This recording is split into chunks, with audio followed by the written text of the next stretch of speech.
Now, the greatest radio shows of all time. Suspense. The Shadow Node. Washington calling David Harding, counter-spy. Classic radio theater. The Great Gildersleeve. Fibber McGee and Molly. Dragnet. Gunsmoke. The Lone Ranger. Now, step back into our time machine with your host, Wyatt Cox. Good evening, friends of the Inner Sanctum.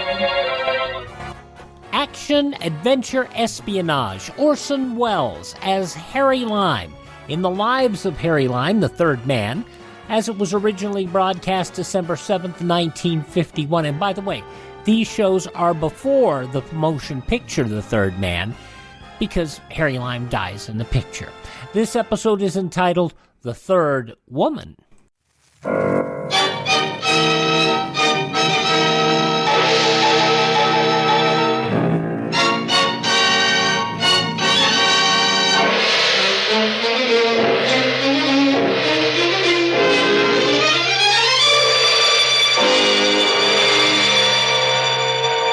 Presenting Orson Welles as the Third Man.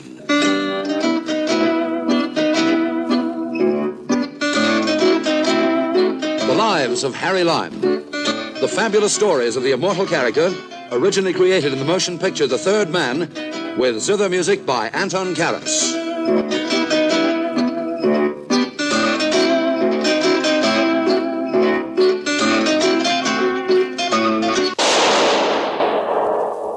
That was the shot that killed Harry Lime. He died in a sewer beneath Vienna, as those of you know who saw the movie The Third Man. Yes, that was the end of Harry Lime. But it was not the beginning.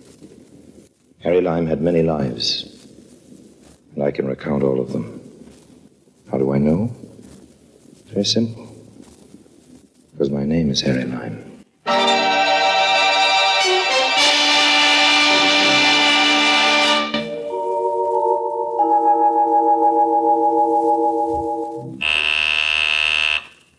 Yes. Major? Yes, come on, speak up. Corporal Lime is here, sir. Oh, he is he? Well, you can tell Corporal Lime I want to see him. Right now. You know, it's funny, but all during my military career, I've never seemed to be able to force myself to be very fond of the brass. If you've got to have an army, you've got to have the brass, I suppose, but I don't honestly see why. And now, Orson Welles as Harry Lime, the Third Man, in today's story, The Third Woman.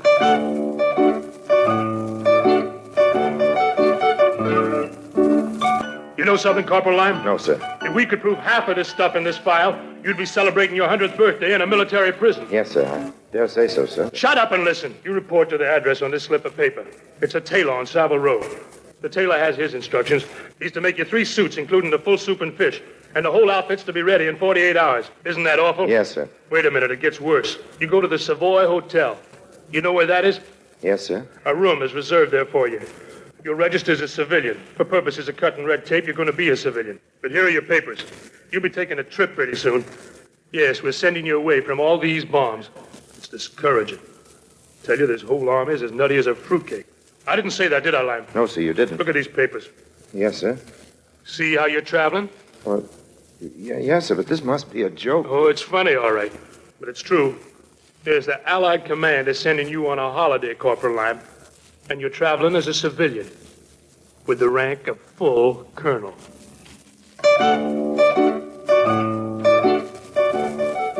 That's what I mean about brass. An unfriendly attitude. Unnecessary, I call it. Why couldn't the major have been nice? Well, if he was, I guess he wouldn't have been a major. Because if you look at it that way, I was going to have to begin changing my loyalties because according to my new papers, I was part of the brass now myself. I got my new suits, and then they sent me to see a certain Captain Smith. I don't think that was his real name. He was something very high in the hush-hush department, but that was the name I was to call him by when we met. This was all set up for midnight on the right side of Cleopatra's Needle. Oh, I tell you, the whole thing was so cloak and dagger it made me want to giggle, but of course I didn't. Very careful to play it straight. I didn't want to lose my nice new wardrobe. I say, could you give me a light? We're not supposed to show a light. That's correct. And what was in the bottle? Jenkins' ear. Good-o. How did Morgan die? He died a governor. Splendid, Mr. Lime. All the answers perfectly correct. Silly questions, what? Silly answers, too, come to think of it. But the silliness makes it easier to remember, I always think. Mnemonics, don't you know? Right? Right, if you say so, Captain Smith. Yes, well, now let's get down to cases. We've borrowed you from your people, Lime, because of your special qualifications. Languages, looks, a certain rather celebrated aptitude for the opposite sex, and a fair share of unmitigated gall. Yes, sir. Don't call me sir. Remember, this isn't the army, not strictly speaking. No, this is another show. What do you think of spying, Lime? Well, I don't know. I never tried. It's a dirty business, of course. Absolutely filthy. But then it's a profession like anything else. Yes, I suppose so. For one thing, the pay is abominable. And that's why so many of the regular pros turn double agent on us. You know what a double agent is, don't you? Well, that's an agent who sells out to another power, isn't it? Yes. We're on to most of that lot, of course. We use them when we can, but it's always sticky. No doubt about that, sticky. Well, first of all, of course, we're not dealing with soldiers or patriots, and no money arrangement is ever really final or binding. That's why we have to use pressure. Yeah. Different sorts of pressure, don't you know? Blackmail, for instance. Blackmail? Listen. Another one of those V2s. That was in Chelsea. Appalling weapons, aren't they? Guided missiles. I'll tell you something, Lime, because it's going to be part of your job. This V2 is nothing.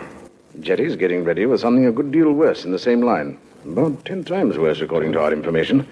Yes. Somewhere in Europe, more than 100 feet underground, there's a factory where they're busy perfecting quite a new thing. We've got to stop them, Lime. Want to help? Oh, sure. You didn't ever happen to meet a female named Brunel, did you? No, I don't think so. Brunel, also Brown, also Brune. Well, that doesn't ring any bells. No, well, maybe when you see her, there'll be a small chime or two. She's been around, and so I gather have you, right? Well, I've been around a bit, Captain Smith, but I don't know your Brunel, or Brown, or Brune. Reddish blonde, sometimes auburn, gray eyes, rather tall, speaks 8 languages perfectly, 5 or 6 more well enough. No. She's been a professional agent for more than 15 years. Good at her work, too. Yes, she's quite valuable to us, off and on. This, it appears, is one of the off times. It's very much off.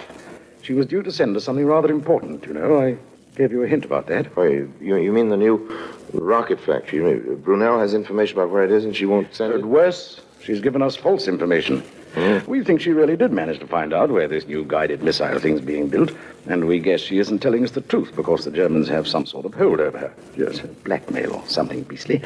Now, we'd like you to see if you can't get some sort of line on just what it is. We don't really expect you to succeed, but, well, go down and have a try, won't you? Yes, but what do I do? Where do I go? You'll receive sealed instructions when you get on the plane. On the plane? Details, background, all that sort of thing. Yes, but what do you mean? You see that car across the way? I see a car, It's but... waiting to take you to the airport. Well, good hunting.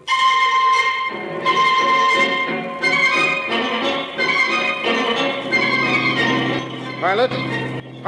Yes? That doesn't look like the Bosporus to me. No, it doesn't. It looks like the Atlantic Ocean. Yes, it does, doesn't it? But don't you know what it says in my instructions? Mustn't tell that, you know. Those instructions are supposed to be secret. That's all very well, but I'm under orders to proceed to Istanbul, and here we are in... Where are we, anyway? Well, this flight isn't part of your show at all. We just happen to be carrying you, see what I mean? A little out of your way, of course. There's an awful lot of red tape attached to getting in and out of these neutral Yes, but countries. my instructions are... Don't worry, there's bound to be someone of your chaps waiting to take you the rest of your journey tomorrow morning. Meanwhile, relax and enjoy Lisbon. We're coming in now. So that's where we are. Yes, you better fasten your seatbelt. Wizard place, Lisbon.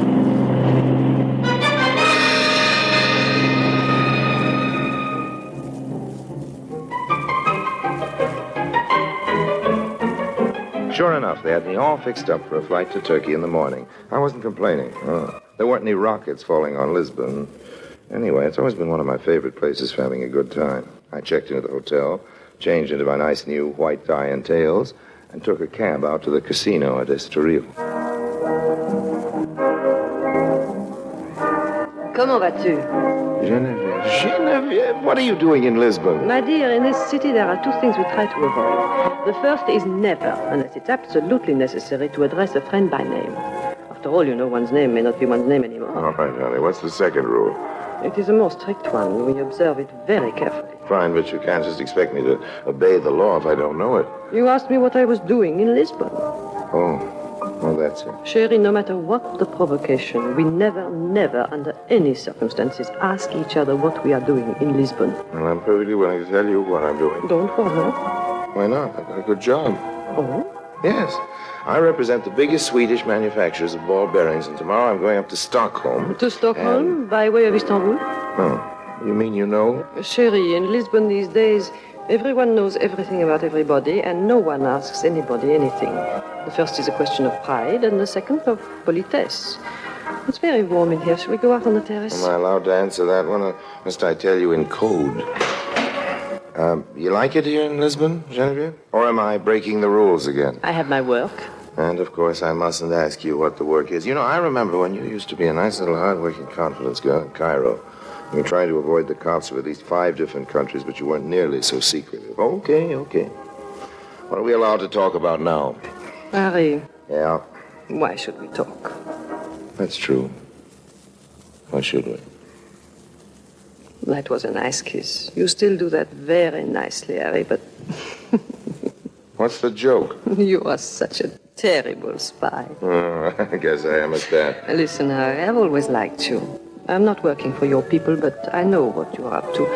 Don't go to Istanbul. I haven't got any choice, honey. I think I'd go anyway. You know me, curious as a cat. Why shouldn't I go? They put you onto something terribly big, Harry, terribly important. Well, that's very flattering, isn't it? Tell me, what do you know about a woman called Brunel? Oh, she's been an agent a long time. I don't know her, but I've seen her once in Saint-Moritz and again in Deauville. I hear she's clever. They are watching from the terrace. I must go back now, but please, Harry, do not go to Istanbul. It's not the woman Brunel. It is the situation. I tell you, Harry, it's too big for an amateur. It's too big for anyone. No, but they've given me a chance. And why? Why have they sent you? Because you are so experienced in espionage? Oh, no, of course not. That isn't the reason. Then you know, Harry. You know why people like you are sent on missions like this? No, I can't say that I do. Because you do not matter at all, that is why. Because they don't care what happens to you, not one little bit. Because you are, how you say, expendable.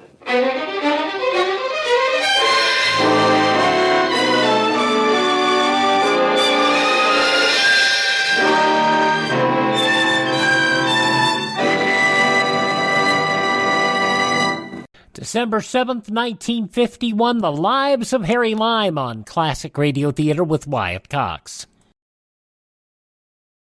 Now on Classic Radio Theater with Wyatt Cox, more The Lives of Harry Lime, December 7th, 1951, starring Orson Welles. And now, Orson Welles, as the third man, continues with today's story, The Third Woman. We made good time to Istanbul with only a few nasty minutes, and I thought a couple of message minutes were going to get on our tail. But by 11 o'clock that evening, all my arrangements were made. I was carefully dressed once again in my nice new English white tie and tails. I made my way straight to Georgette's, an upholstered sewer masquerading as a nightclub, left my top hat with a check girl, and called for the head waiter. Good evening, sir. You are alone, monsieur? Perhaps I can get mine here at table, near the floor, senor. Where's Georgette? I beg pardon? You heard me, Georgette. Georgette? Yes, where is he? There's no one here by that name, sir. This is for you. Oh, thank you, sir. Thank you very much. Please come this way. Through here, sir. Thanks. If you will step through the kitchen, sir. Here we are. J'espère vous voir demain, chérie. Nous allons parler ensemble. Excuse, please. Yes, what is it? It's a gentleman here who says he knows you. Oh, yes, and who? Harry. Hiya, George. Well, Harry. Just a minute. J'ouvrirai demain, comme d'habitude. Oui? Oui, au revoir. Well, Harry. May I sit down? I won't be able to stop you. What you after? Information. Willing to pay for it. With money? With money. Top market price. You know an agent called Brunel? Suppose I did. Who's shaking her down? Who wants to know? People with the money, George. There's a lovely American Cadillac, Harry. Custom-made body. I'll give you the address of the man who wants to sell I'll drive it over to your place tomorrow. What's the address? Not my address, Harry. That wouldn't be very discreet. There's a new nightclub out by the pyramids. The Sphinx? You get around, don't you? Want the car at the Sphinx? Yes, leave it in the parking lot about midnight tomorrow. Give the key to the doorman. And then what? I'll have a table reserved for us inside. If you don't like what I tell you, you can take back the key. Otherwise, I drive home in a new Cadillac, okay? The next day, I bought the car. And that night, I left it in the parking lot by the Sphinx. I got a nice big salam from the Senegalese doorman when I gave him the car key. And inside, I found Georgette waiting for me at a ringside table. it's a nice place, isn't it? Hello, Not Harry. better than that flea bag of yours. What are you drinking? Anisette. Make mine a double scotch. Now then, let's have the dope. I hate to do this, Harry. It goes against my principles. Don't cut it you know, out, but, Georgie boy. Let's get down to case. The party you were asking about has a sister. No, is that it? A younger sister. Where is she now? She's in Istanbul, too, but she isn't free to move around very much. You mean it's a snatch? You might say she's been held as a hostage. Who's doing the holding? The young lady whose name, by the way, is Julie, arrived in Turkey 3 weeks ago for her holidays. She's been going to school in Switzerland. She hadn't seen her older sister for a year. Come on, Georgette, where is she? You might say she's a guest at a certain embassy. What embassy? I prefer not to use proper names, Harry. There's the address. That's good, huh? George. I told you not to use any names, Harry. Yeah, tough gang here in Istanbul, even for Nazis, ever since Van Papen was One more shot. name and I leave. Not by car, sweetheart. The key the doorman's holding doesn't fit. Crossing me up as usual. Not at all. Here's the real key. You get it when you're finished. Finished what? I told you everything I know. You told me Brunel's sister's been kidnapped by the Keep your Germans. voice down, Harry. Okay. Sister's being held in the German embassy. How long do you think they can keep her? No guess is as good as mine. I'd say for as long as Brunel herself can be forced to function effectively. You mean as a double agent? Of course. She must have got onto something good, and the Germans must be particularly anxious for her not to spill it. They're probably hoping to use it to lead your people just as far away from the truth as possible, and for as long as possible. And what happens when Brunel gets tired of cooperating? She's very fond of that kid sister. Well, what happens to her finally, to Julia? I mean, they'll kill her, won't they? Yes. I should think so. Waiter, bring me another anisette.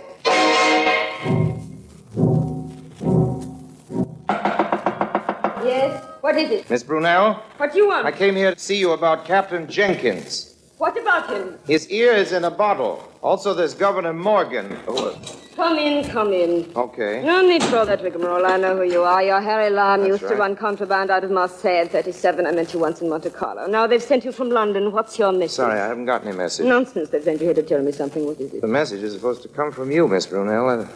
It's about 500 RAF planes waiting for the address of a certain rocket factory. The information is past due. I've sent the information through the regular It channels. wasn't information. The London people took the trouble to check up on it. What you sent was the location and description of a shoe factory in Norway. And Miss Brunel, do you know what they're actually making in that factory? No. Shoes. The London people think you have another address, Miss Brunel, and they sent me to get it from you. I've always given perfect satisfaction. Save it, honey, save it. Let's get the whole thing down to facts. Fact 1, you know where that rocket factory really is. Fact 2, I know where your kid sister really is. Fact 3, get me the rocket factory, and I'll deliver Julie.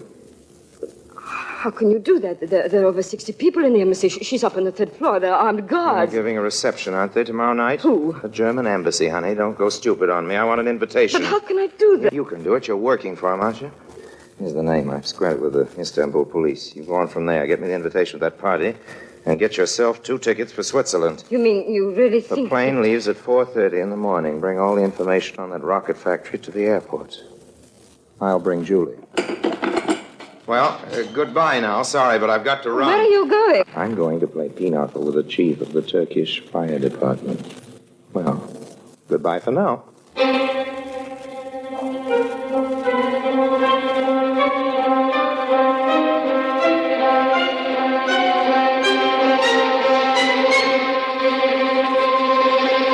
Promptly at 10 the next night, bearing my invitation from the Nazi embassy, courtesy of Miss Brunel, and wearing the best Saville Row white tie and tails, courtesy of the Allied Command, I paid my respects to His Excellency, the German ambassador. Heil Hitler. Good evening, sir. Mr. Cotton, isn't it? Yes. Yes, I believe that is the name, Mr. Cotton. Cotton is the name, yes, sir. Good evening, Mr. Ambassador. It's awfully nice of you to invite me. Oh, it is our Thank you very pleasure, much, Mr. sir. Cotton. The German Reich is particularly interested in the development of industry. Oh, yes, indeed. I would like to put a few questions to you privately, Mr. Cotton. Won't Well, you please step this way? Well, Mr. Ambassador. I won't keep you long if you will just step into the elevator. All right. After you, please. Thanks. Yeah. It is rash to talk serious business in this large public gathering. We will be much quieter in my study. Yes, I dare say. After you, please. Through here, Mr. Lime. Hey. Put up your hands, Mr. Lime. High. And keep them there. This gentleman, as you can see, is armed, and this room is quite soundproof. He will not hesitate to use his gun. Okay. Now what happens? We will discuss that a bit later, Mr. Lime. Now I must return to my guests. Meanwhile, Gerhard here will keep you company.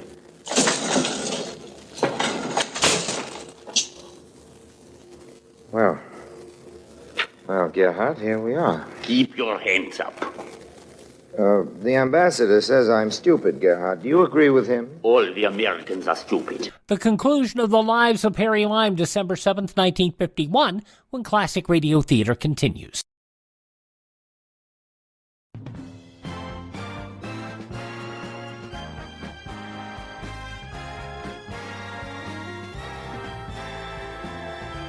Now on Classic Radio Theater with Wyatt Cox, the conclusion of the Lives of Harry Lime, starring Orson Welles, and the third man, or rather, the third woman, from December 7th, 1951. Do you think it'd be stupid for me to try to get that gun away from you, Gerhard? Well, I suppose it would, but anyway, I'm going to try. Sorry, I only got you in the leg, old man, but I never was much of a shot. What I need today is to practice my marksmanship, and since this is such a nice soundproof... What are you doing? What shall I try for, Gerhard? An arm or the other leg? No! All right, then. Where's the girl? What girl? It was your right hand, wasn't it, Gerhard? Now then, let's try for a foot. No, she's in there. Through that door. Okay, thanks. Julie! What do you want? I'm not one of the Nazis, Julie. You have to take my word for it. I'm your sister's friend. That's the elevator. The elevator? They're coming up. Bolt the door. It won't do any good. This door is the only way out. Well, there's the window. No use. The window's locked, isn't it? Here, give me that chair. I tell you, it's no use. 1, 2, 3. There's big gardens on this side of the house. No one will hear. And beside the embassy guards. Now they're starting to break down the door. Jump, Julie. Through the window. Through the window. Where else, you little mug? It's forced away to the ground. Shut up and jump. That's the girl. Put down that gun, Lime. Look out below, Julie. I'm coming after you. It's 4 stories, Lime. You wish to kill yourself? Well, Mr. Ambassador, you told me I was stupid. Auf Wiedersehen.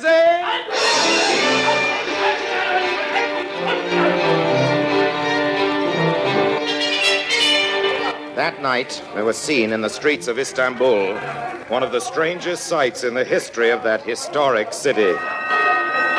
A procession of firemen bearing 2 bundles wrapped in canvas, rushed out of the German compound and boarded a fire truck, a gigantic hook and ladder. And out of the bundles, which were, of course, firemen's jumping nets, there emerged 2 figures, a young lady by the name of Julie and a gentleman called Harry Lime. Where to, Mr. Lime? Where do we take you? To the airport, and step on it.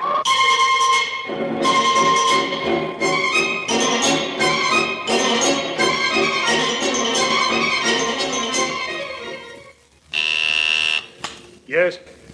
Major? Yes, come on, speak up. Corporal Lime is here, sir. Oh, he is he? Well, you can tell Corporal Lime I want to see him right now. Here I was back in London. Here with my old friends, the Major and Captain Smith, only this time the Major had a new sheaf of papers concerning my exploits on the desk in front of him. Less about Black Market this time and more about Harry Lime, the hero. I came to attention, saluted smartly. Corporal Lime. Yes, sir. I've been reading your report. Yes, Very sir. interesting. Thank you, sir. Oh, there's just one thing. Yes, Captain Smith? Turkey is a neutral country. How did you manage to get all that cooperation out of the fire department? Well, I used persuasion, sir. You'll find it all down on the expense account, Major. I thought you might like to know, Corporal, that there was quite an air raid the other night over a certain factory on the Baltic Sea. The Germans won't be making that new rocket, Corporal.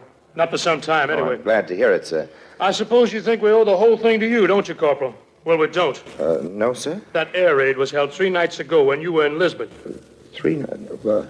But, sir... Brunel wasn't the only source of information. Not by a long shot. I'm instructed to tell you that the facts we were looking for were sent to us from Portugal, from an agent by the name of Genevieve. However, we're most grateful for your help. I've been asked to give you this. Wait a minute, where did I put it? Sometimes I think this isn't a war at all, but a grand convention of lunatics. I didn't say that, did I, Corporal? No, sir, you didn't. I didn't think I did. Here you are. This is from the British with their compliments. Oh, thank you, sir.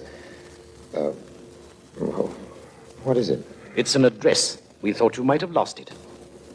It's that tailor in Saville Row. Yeah. They want you to return the suit.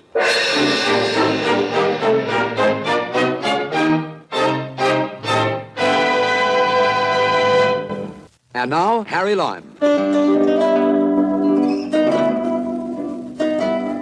one thing about Genevieve, she taught me a lesson.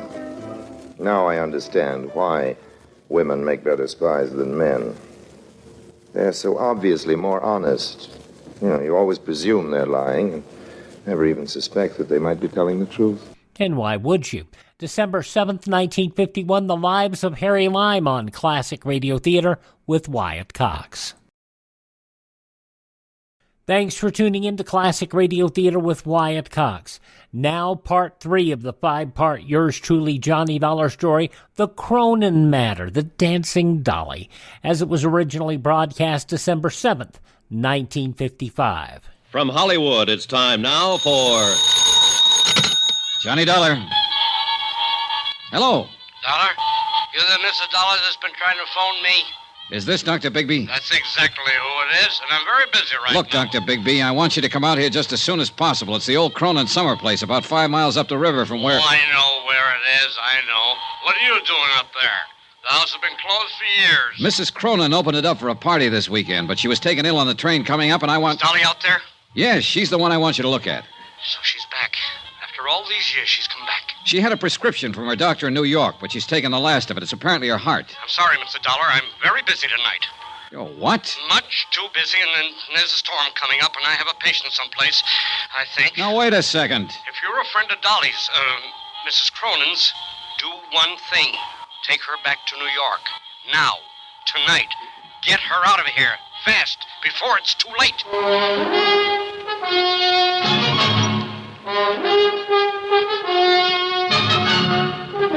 Tonight and every weekday night, Bob Bailey in the transcribed adventures of the man with the action-packed expense account, America's fabulous freelance insurance investigator. Yours truly, Johnny Dollar.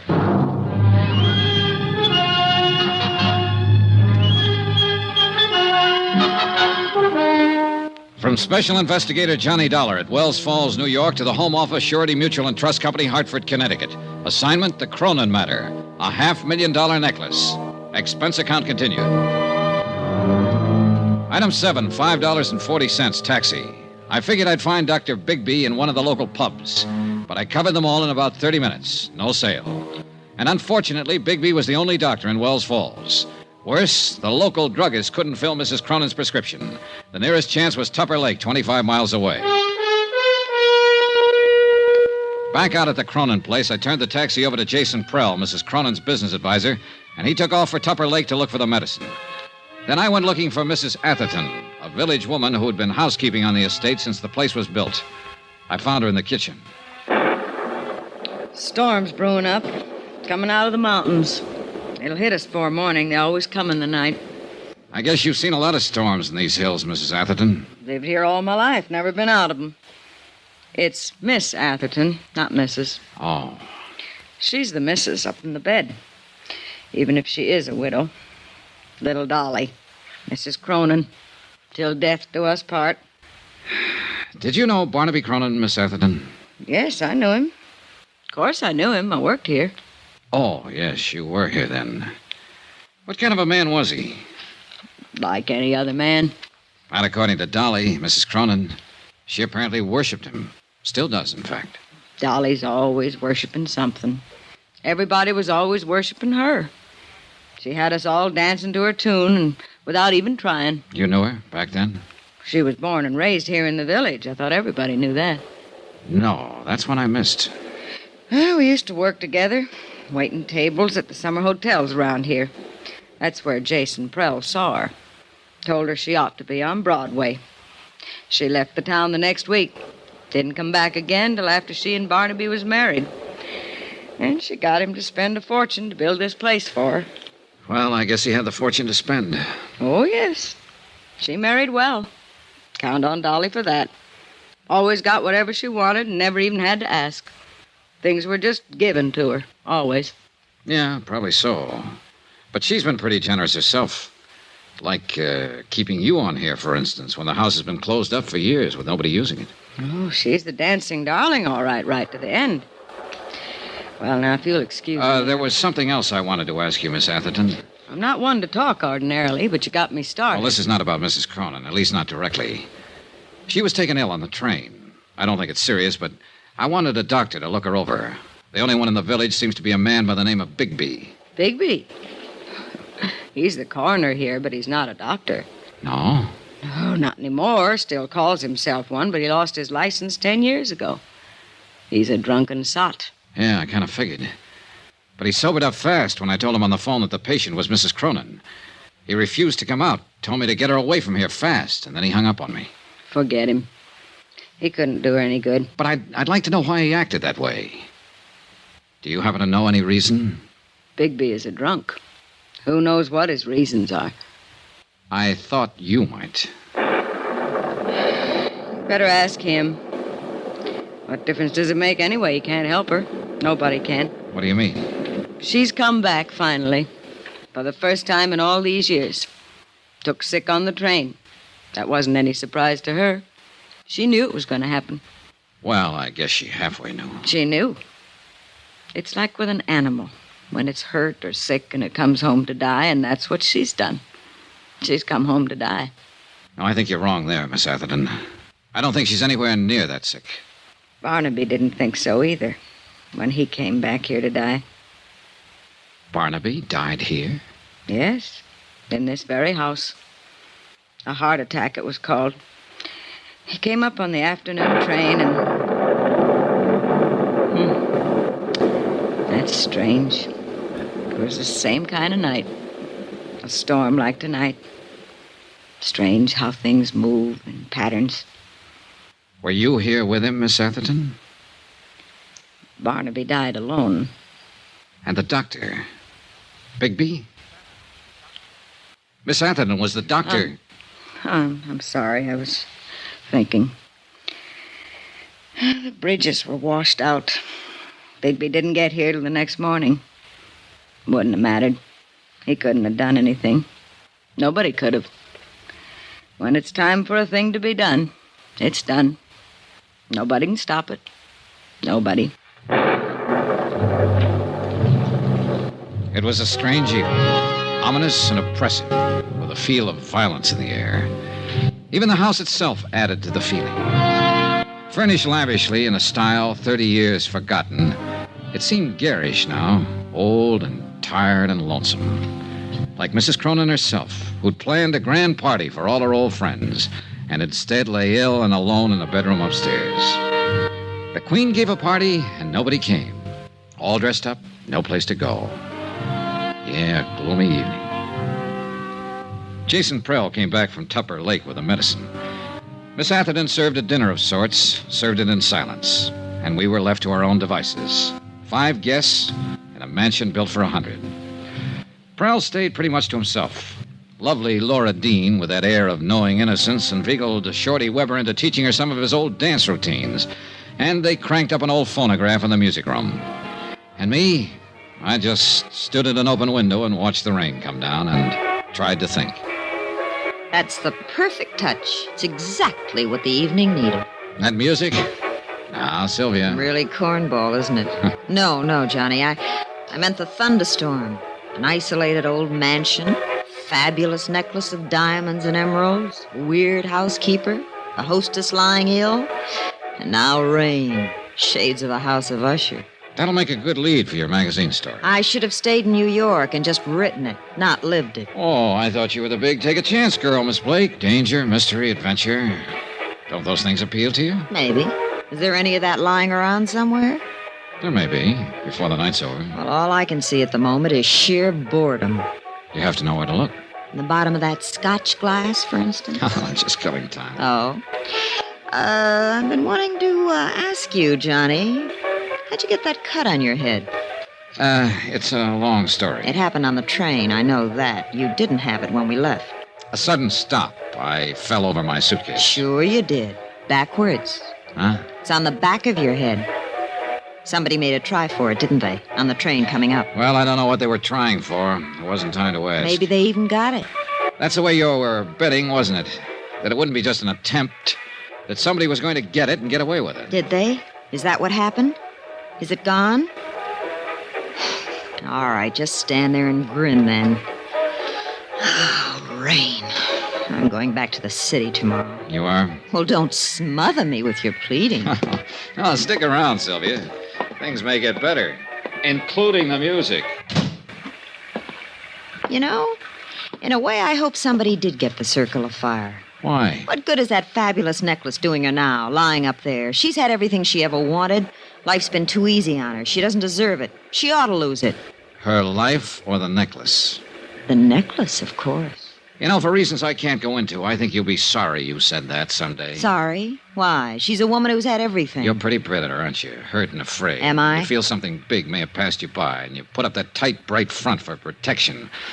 But inside, you're tied in knots. And what is your recommendation, Doctor? A man, perhaps? That's the usual advice. Now, you said it. I didn't. Well, you're a man, Johnny. Why don't you smooch with me? It'd be a way of passing the evening, killing time. All right. What are you... Johnny, wait! Johnny, why did you do it? Because you wanted me to, and because I wanted to. Adventure, mystery, danger. Who's bored? Who's going back to the city? Those doctors are right.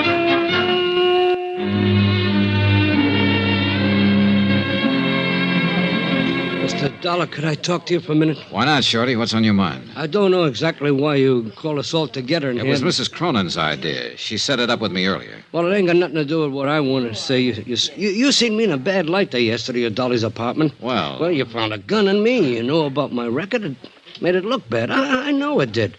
But so help me, Mr. Dollar, everything I told you was the gospel truth. Yeah. I'd break my arm before I'd do anything to harm Dolly in the least bit. You see, I've been in love with that woman for 35 years. Like to broke my heart when she married Barnaby. But I always knew I didn't have no chance right from the start. She was up there, big, somebody. Me, I was a nobody. But I'd still die for her any time. That's all, Mr. Dollar. I just wanted you to know. They were all there, gathered around the big dining table, watching me and waiting. Mrs. Cronin had asked me to arrange it. She said that was the main reason they'd come, and she didn't want to disappoint them. I told them that. And then I took the circle of fire from my pocket and laid it on the table. They all reacted in different ways. Laura Dean gave a gasp and her eyes opened wide. And Sylvia... Look at it. Just look at it. Sylvia Blake was fascinated, hypnotized. Yeah, you should have seen it on her back in the old days. It sparkled even twice as much. So that's what this is all about. It's only jewelry. I've seen it before. But there was one special reaction I was looking for, and I got it. Jason Prell's face went white. Who could imagine anything so beautiful? Mr. Prell, you seem surprised. I wasn't carrying the necklace in its case, the case you stole from me on the train. What? I was carrying it loose in my pocket. What did you do, throw the case off the train without even bothering to... It's running away! Prell! I went after him, but he'd already disappeared somewhere down the hall. He knew the layout of the house, and I didn't. I searched the different rooms quickly as I passed, but there was no sign of him. He couldn't have reached the floors above, but he might have gone down toward the game room and lower halls. I eased my gun from its holster and started slowly down the stairs. And at that moment, every light in the house went out.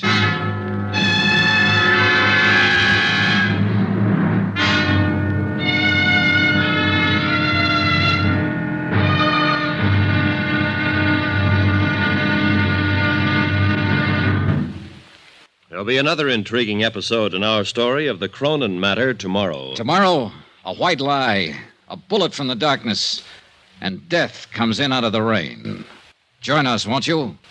Yours truly, Johnny Dollar.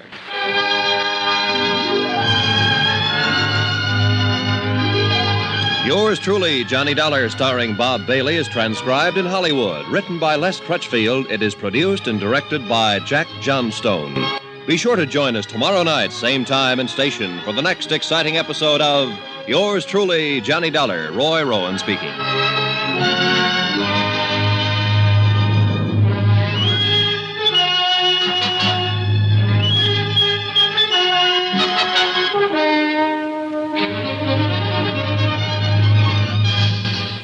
Oh, dear.